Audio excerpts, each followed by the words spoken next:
आग लगती है। हाँ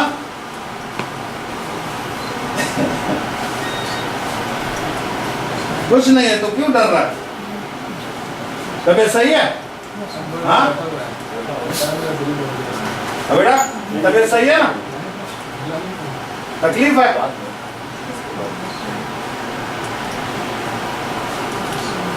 हाँ बिस्मिल्लाह पढ़, बिस्मिल्लाह पढ़, बिस्मिल्लाह।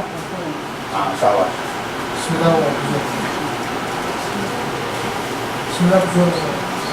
बस सही है, बस सही है। बस अब लेके जाओ आज की ये काम। जल्दी लाना पड़ेगा।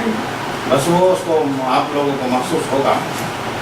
हाँ काम करता है ना काम। हाँ रात को सोता है या जागता रहता है? हाँ रात को सो जाता है या जागता रहता है? हाँ अभी तुम्हें तकलीफ हो ना, सिर में इधर तकलीफ हो ना, तो इधर आ जाए। अच्छा चल मैं। हाँ हाँ चल बस जाओ। चल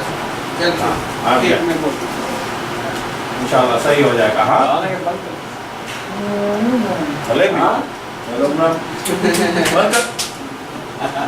ना रिकॉर्डिंग ना। हाँ सही।